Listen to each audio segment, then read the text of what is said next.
Buenas noches, les damos la bienvenida a Ruta Parlamentaria Distrito 20 en Medios UDEC. Mi nombre es Joaquín Urrutia y les invito a ser parte, a acompañarnos en este ciclo en el que conversaremos acerca de la visión, las prioridades territoriales y la agenda legislativa de los nuevos representantes de nuestra región en el Congreso Nacional a partir del próximo 11 de marzo. Comenzamos estas conversaciones con la diputada electa por el Partido Republicano en el Distrito 20, Paz Charpentier, quien obtuvo 44.943 votos, un 7,66% que la lleva a la Cámara de Diputadas y Diputados como una de nuestras representantes. Paz, bienvenida a Medios UDEC.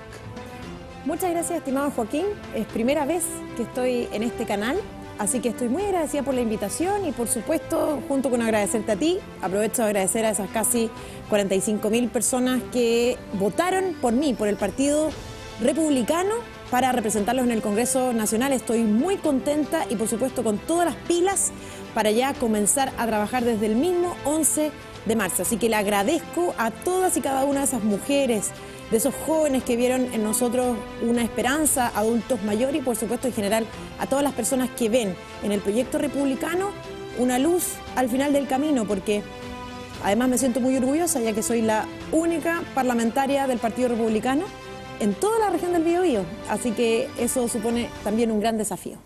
Partamos esta conversación hablando de los ejes centrales de la campaña. Nosotros conversamos hace algún tiempo en Radio UDEC en el ciclo Camino al Congreso y allí hablábamos de este eslogan de paz, pega y progreso. Profundicemos en eso, los motivos por los cuales decidió competir por un escaño y finalmente convertirse ya en la próxima representante del Distrito 20 de nuestra región. Bueno, tal como te comenté en esa oportunidad, efectivamente nuestro eslogan, mi eslogan de campaña era paz, pega y progreso, porque Chile quiere paz, pega y progreso. Y estos tres ejes están plenamente alineados con lo que propone nuestro candidato a la presidencia, que es José Antonio Kast, cuyos ejes de campaña, cuyos ejes programáticos son también estos tres ejes, obviamente con un lenguaje distinto. El primero es enfrentar la crisis de inseguridad, lo que coincide plenamente con el eje de Chile quiere paz, ¿verdad? Para que las mujeres puedan volver a caminar tranquilas en la calle, volver tranquilas también a sus casas, para que los jóvenes puedan disfrutar de los espacios públicos y en general para las personas que quieren que los delincuentes estén de una vez por todas en la cárcel y las familias vuelvan a ocupar los espacios públicos. Eso es enfrentar la crisis de inseguridad y eso tiene que ver con el eje de Chile quiere paz. Chile quiere pega. Bueno, la región del Biobío, nuestra región del Biobío tiene, sino el peor índice de desempleo a nivel nacional. Superamos el 10% de desempleo. Esto supone que 1 de cada 10 trabajadores en nuestra región quiere trabajar y no puede porque no hay pega.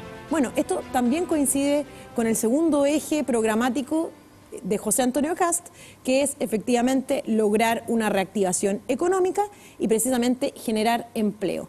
Y progreso, que tiene que ver con que existan las condiciones que permitan a cada una de las personas, bueno, avanzar en virtud de su esfuerzo, que existan y vuelvan a existir oportunidades. Y para tener oportunidades debemos resolver lo que hemos denominado como la cuestión social del siglo XXI. ¿Qué es la cuestión social del siglo XXI? Bueno, es una crisis multisistémica que afecta a las familias, a las personas. En materia de salud, en Chile tenemos más de 3.000 casos de personas en listas, 3 millones de casos de personas en listas de espera. Chile nunca había tenido en su historia más presupuesto destinado a salud y al mismo tiempo no había tenido esta cantidad de casos histórica en listas de espera. En materia de educación, queremos un sistema que vuelva a respetar el mérito de padres y apoderados, ojalá dando por terminada la tómbola que no reconoce el mérito de los estudiantes ni de sus familias. Déficit habitacional. Mira, un dato importante, pero la verdad es que no existe claridad respecto de cuál es la cuantía del déficit habitacional que existe en nuestro país. Desde el Ministerio de Vivienda se informa que existe un déficit de vivienda de alrededor de 600.000 a nivel nacional y sin embargo la Cámara Chilena de la Construcción dice que este número podría ser el doble. Y así suma y sigue. Tenemos una crisis multisistémica que hemos denominado como la cuestión social del siglo XXI y este es el tercer eje programático de José Antonio Kast y por tanto también el eje de progreso, ¿verdad? Que coincide con lo que yo propuse en mi campaña y que considero estaba en armonía con lo que obviamente constituye las principales necesidades y preocupaciones de los habitantes del Gran Concepción, y creo que eso explica también el resultado de las elecciones. Entremos en el detalle entonces, Paz, de estos ejes y de lo que va a ser, cómo planifica su labor parlamentaria a partir del próximo 11 de marzo. ¿Cuál sería el primer proyecto que espera patrocinar o impulsar directamente una vez llegada a la Cámara de Diputadas y Diputados? Mira, yo soy una de las integrantes de una bancada que tiene 31 parlamentarios electos, una de las bancadas más grandes, más importante que va a tener nuestro futuro Congreso Nacional. Y obviamente uno puede decir, bueno, mis prioridades son estas, o me encantaría presentar un proyecto en este otro ámbito, pero lo principal es que nuestra función parlamentaria va a estar supeditada a cuáles son las prioridades del gobierno. Y en ese sentido es precisamente el gobierno el que debiera, en esa ocasión, cuando lleguemos a la moneda, liderados por José Antonio Kast, darnos la pauta de cuáles van a ser, obviamente, los proyectos de ley en función de las prioridades que nosotros le hemos propuesto a la ciudadanía. Y el principal eje que duda cabe, evidentemente, va a ser enfrentar la crisis de inseguridad. Yo invito a las personas que nos ven que puedan revisar este programa, que son las bases programáticas de la candidatura de José Antonio Kast, que es mi candidato, el candidato del Partido Republicano, que está disputando la segunda vuelta, y allí ustedes pueden encontrar un detalle pormenorizado respecto de cuáles son, no son las prioridades, sino que también su descripción.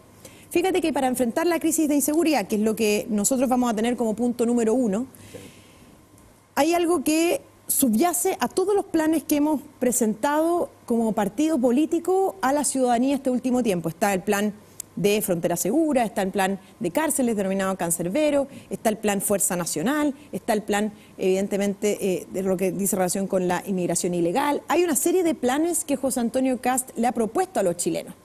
Y fíjate que en todos estos planes, en lo que dice relación con crisis de inseguridad, subyace un concepto fundamental, que creo que también te lo transmití en aquella ocasión en la radio, que dice relación con el concepto de enemigos del Estado. ¿Por qué? Porque uno de los principales problemas que tiene nuestro ordenamiento jurídico es que trata de manera muy similar a quienes son enemigos del Estado y los delincuentes comunes, lo que propicia que, por ejemplo, un sicario pueda eventualmente quedar en libertad en nuestro país, como sucedió, en menos de 24 horas. Nosotros estimamos que los enemigos del Estado debieran tener un tratamiento a nivel de ordenamiento jurídico que sea distinto, a nivel de normas procedimentales durante el procedimiento penal propiamente tal, a nivel de medidas cautelares, por ejemplo, y a nivel también de sistema intrapenitenciario, porque los enemigos del Estado, llámense personas vinculadas a organizaciones del crimen organizado, narcotraficantes, sicarios, terroristas, ¿cierto?, debieran efectivamente tener un tratamiento distinto, porque no esperan meramente saltarse las reglas como un delincuente común, sino lícitamente destruir el Estado de Derecho, subvertir el ordenamiento jurídico existente. Y eso, obviamente, debiera tener un tratamiento distinto en nuestro ordenamiento jurídico si queremos conservar la democracia, el Estado de Derecho, la solución pacífica de las controversias, que dicho sea de paso, han estado puestas en duda o en jaque, o han estado en riesgo en el último tiempo. En ese sentido, precisamente la situación de la región del Biobío, en particular la provincia de Arauco, la provincia de Biobío, que llevan más de 3 años ya en estado de excepción constitucional, un estado que lo renueva el Congreso. Sabemos que eso es parte del procedimiento establecido en la Constitución. ¿Ustedes como bancada republicana están a favor de mantener esa condición del estado de excepción o, en línea con lo que me estaba comentando, avanzar hacia otras estrategias para combatir los delitos terroristas y distintos tipos de delitos también que se producen en esa zona? Bueno, junto con promover una agenda que dé un tratamiento distinto a los terroristas, considerándolos como enemigos del Estado, nosotros vamos a utilizar todas las herramientas legales y constitucionales disponibles para enfrentar la crisis de terrorismo y de inseguridad que afecta a la provincia de Concepción, la región de la Araucanía y también parte de la región de los lagos. Es decir, vamos a mantener que acabe el estado de excepción todo el tiempo que sea necesario mientras implementamos las demás estrategias que hemos propuesto desde el Partido Republicano. Ahora bien, nosotros obviamente quisiéramos avanzar y considerar, y esto ya lo digo más a título personal, ciertas iniciativas que uno podría incorporar a la agenda que ya ha propuesto José Antonio Kast, como por ejemplo, declarar la imprescriptibilidad de los delitos terroristas. A mí me parece relevante también pensar en un mecanismo de indemnización de perjuicios, no solamente a las víctimas de terrorismo, sino que también a sus familias. Una de las cosas que han debido enfrentar las personas que son víctimas de terrorismo o han sido víctimas de terrorismo en la zona es que, y no solamente las víctimas de terrorismo, sino que las personas que habitan actualmente la provincia de Arauco, la región de la Araucanía y la región de los lagos, es que, por ejemplo, todas sus propiedades en términos de inmuebles o bienes muebles han visto disminuido su valor con ocasión de esta crisis de inseguridad en el último tiempo, lo que les impide contar y gozar de recursos que les permitan, por ejemplo, ir a vivir a otro lugar y reconstruir su vida en otro lugar. Nos parece importante también la construcción de un memorial para las víctimas de terrorismo en nuestro país, porque no es razonable, no es tolerable, no es admisible que no exista un momento o un hito permanente que nos recuerde de manera periódica y constante cuál ha sido la omisión o cómo ha sido la omisión del Estado de Chile en la zona. Sí, imagínense que durante este gobierno, no, más bien, durante los últimos meses, hemos visto cómo aparentemente dejó de existir terrorismo en la Araucanía, en la provincia de Arauco, y sin embargo, los últimos días se ha reactivado los actos terroristas en la zona, y bueno, y nuevamente entonces comienzan a estar en debate estos temas en la palestra pública o tener una mayor notoriedad en circunstancias que la crisis de inseguridad que afecta a la zona ha sido permanente. Esto no es con ocasión de un delito, con ocasión de un atentado, no, esto ha sido de carácter permanente y por tanto requerimos de un hito que nos recuerde permanentemente cuál ha sido la omisión y cómo ha sido la gravedad de la omisión del Estado de Chile en ese lugar. Y por tanto, esas son algunas ideas que creo que nos permitirían también complementar y abordar de mejor manera esta agenda, que dicho sea de paso es uno de los elementos de esta prioridad que tenemos desde el Partido Republicano, como es enfrentar la crisis de inseguridad. Sí, en el cierre de campaña de la primera vuelta, su candidato presidencial, José Antonio Kast, planteó que de ser electo presidente el 27 de abril se va a trasladar a la zona donde fueron asesinados los funcionarios de Carabineros para realizar un acto de homenaje también en línea con el punto al que acabábamos de hacer referencia. Sigamos 27 de abril, solo para recordarle a las personas que nos escuchan, porque se van a cumplir 2 años, se van a conmemorar 2 años desde el asesinato de 3 carabineros de manera dantesca, terrible, en nuestro país y que todavía, en definitiva, le cuesta superar a la institución y a todos los chilenos, por lo menos. Sigamos conversando, Paz, acerca de los desafíos de la región del Biobío.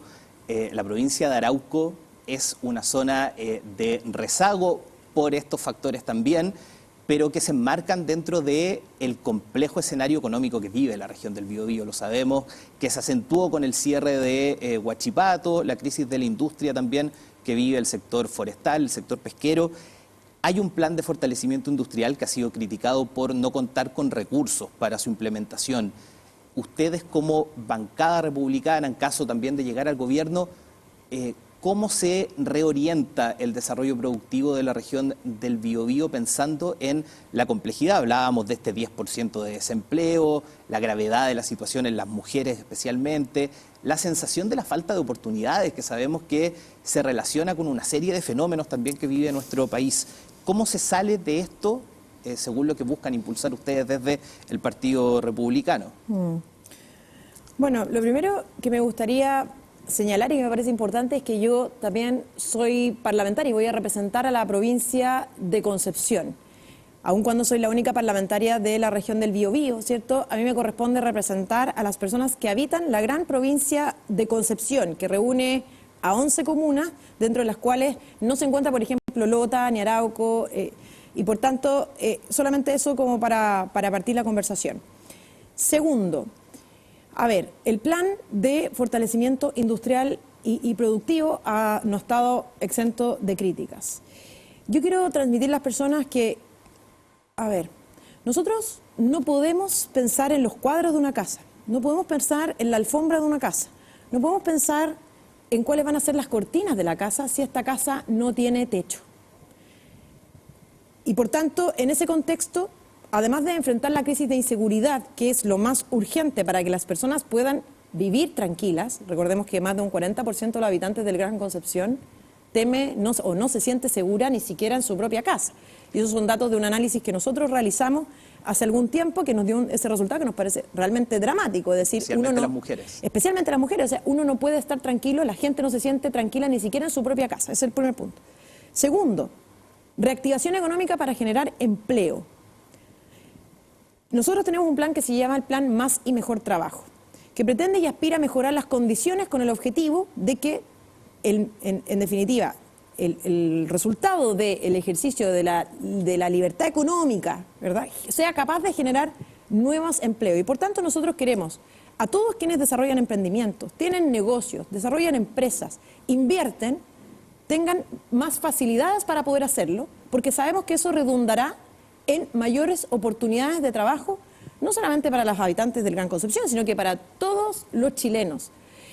Solo en la provincia de Concepción nosotros tenemos un número de más de 70.000 personas que están desempleadas, más de 70.000 personas que están desempleadas. Y a nivel nacional, fíjate que tenemos casi 500.000 mujeres, 500.000 de mujeres que quieren trabajar y no pueden.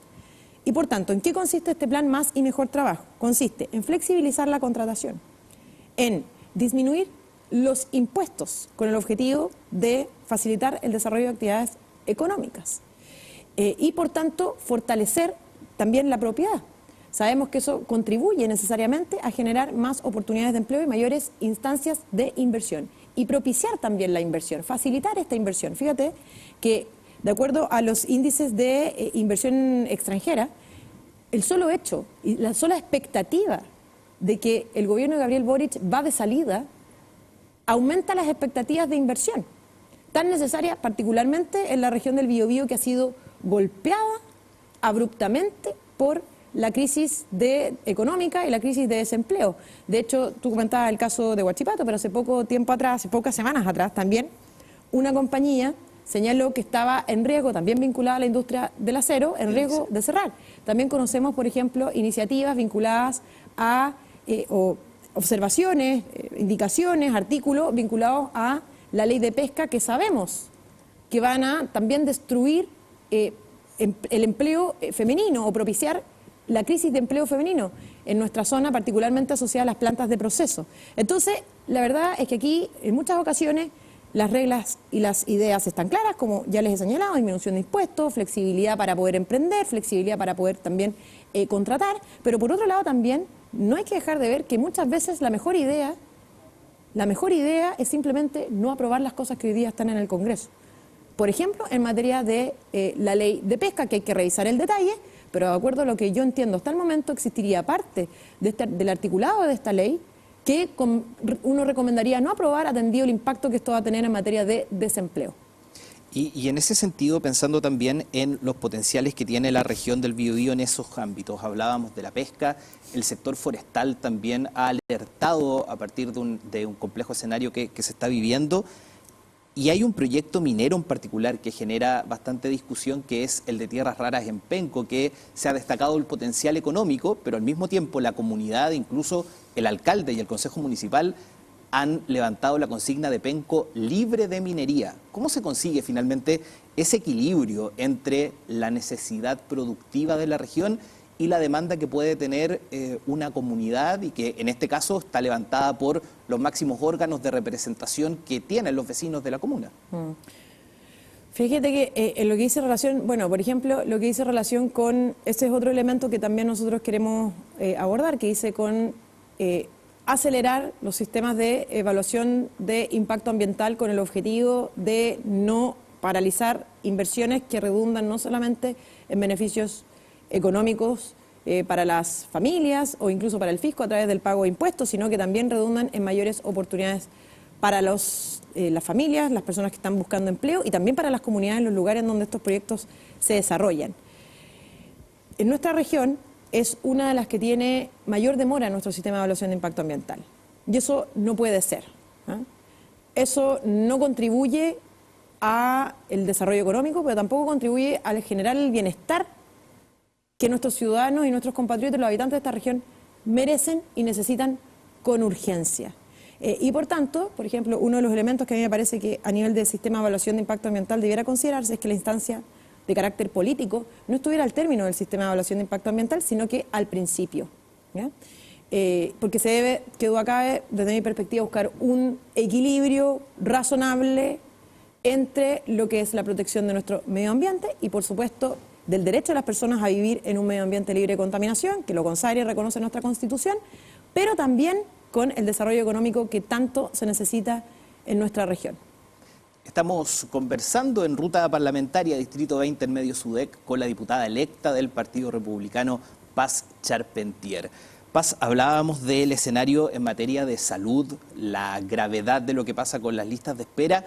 En nuestra región esta situación tiene varias aristas. Por una parte, la crisis de los hospitales, que tiene esta evidencia más fuerte en el Hospital Guillermo Grant Benavente, lo que ocurre con la red de hospitales y este proceso que estuvo entrampado y que hace algunos días el gobierno anunció finalmente que se retoman las obras de Coronel, Lota, Nacimiento y Santa Bárbara, pero también hay proyectos que ya están pensando en el mediano y largo plazo en nuevos hospitales, incluso para la ciudad de Concepción. ¿Cuál es su visión del escenario que vive la región del Biobío en materia de salud con todas estas situaciones a las que hacía referencia?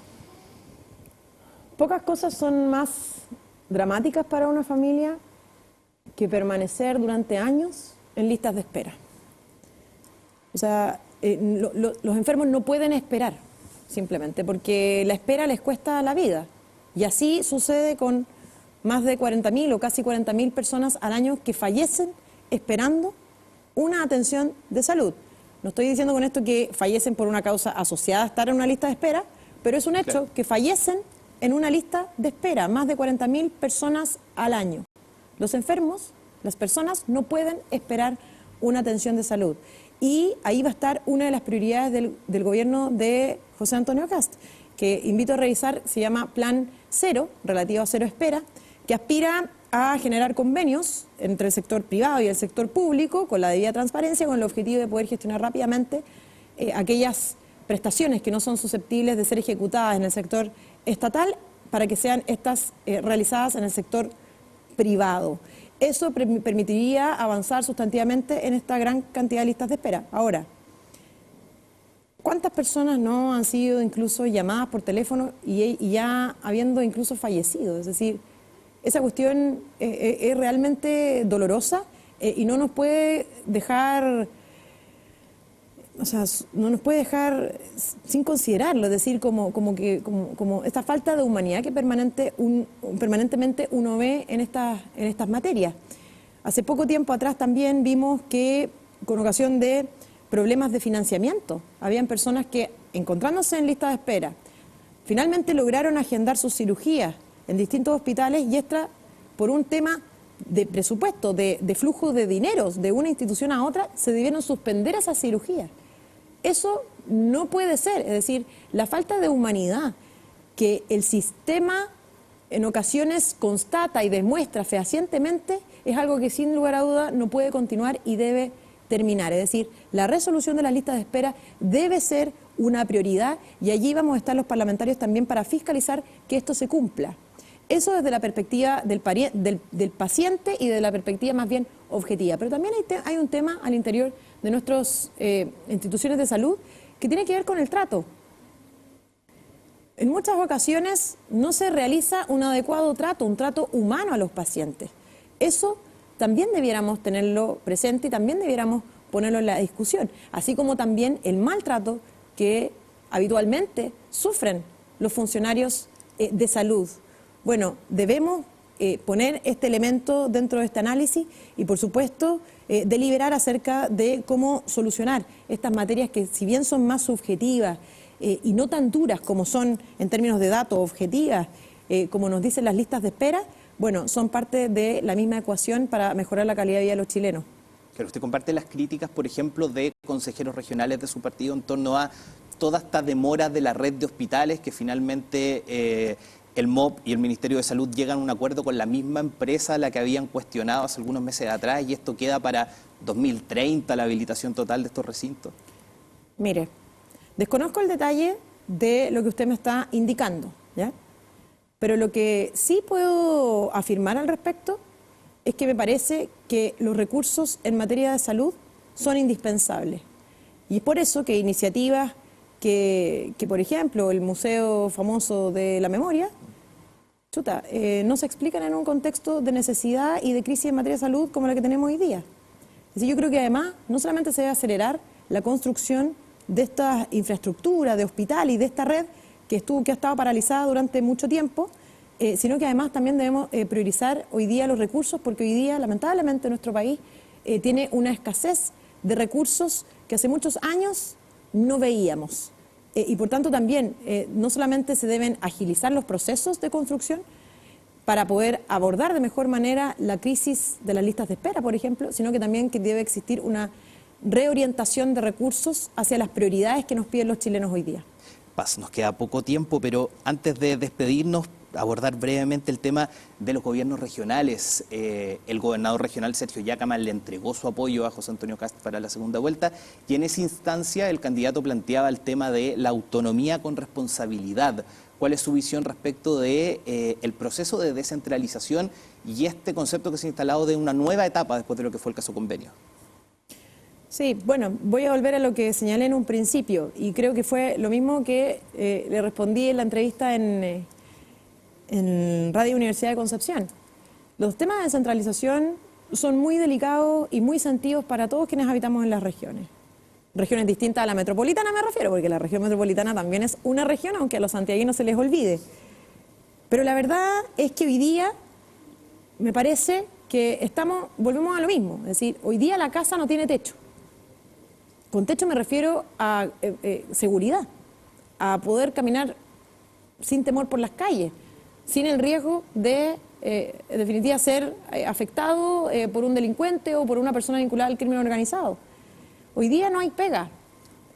Y por tanto, al menos mis prioridades hoy día, aun cuando los temas de descentralización son muy importantes, la verdad es que las prioridades para nosotros son enfrentar la crisis de inseguridad y reactivar la economía en nuestra región, sin perjuicio de que, obviamente, a la luz del caso Convenio, la institucionalidad en materia de gobiernos regionales debe ser revisada acuciosamente, porque no podemos continuar con el desperdicio de recursos, con el robo, con la corrupción y con un Estado que además no persigue adecuadamente las responsabilidades. Despidámonos, Paz, con un último mensaje para quienes están viendo este programa de Ruta Parlamentaria en medios UDEC, para quienes votaron por usted, pero también para quienes no votaron por usted en la pasada elección. Sí, bueno, quiero agradecerle, obviamente, nuevamente reiterar mi agradecimiento a esas casi 45.000 personas que me dieron su confianza, su voto en estas últimas elecciones parlamentarias. Quiero transmitirles que voy a seguir trabajando con la misma fuerza que lo he hecho en los últimos años, apoyando a José Antonio Kast desde el Congreso Nacional, pero también con una patita en la calle permanentemente con las personas, que es lo que pienso que redundó en el gran resultado que obtuvimos en la última elección, y otra patita también en los medios de comunicación. ¿Qué duda cabe? ¿Por qué? Porque es relevante comunicar permanentemente cuál es el trabajo que uno está realizando. Y por supuesto, aunque las personas que nos estén mirando no hayan votado por mí, voy a hacer igual por ellas mi mejor esfuerzo para representarlas y para poder lograr la paz, la pega y el progreso que nuestro país necesita y merece, que es salir de la mediocridad y el estancamiento. En este primer capítulo de Ruta Parlamentaria, Distrito 20 Medios UDEC, conversábamos con la diputada electa por el Partido Republicano, Paz Charpentier. Paz, muchas gracias por haber aceptado la invitación y haber comenzado este ciclo. Nosotros les invitamos a seguir conectados a esta programación, este ciclo especial de Medios UDEC, conversando con los representantes de nuestra región en el Congreso.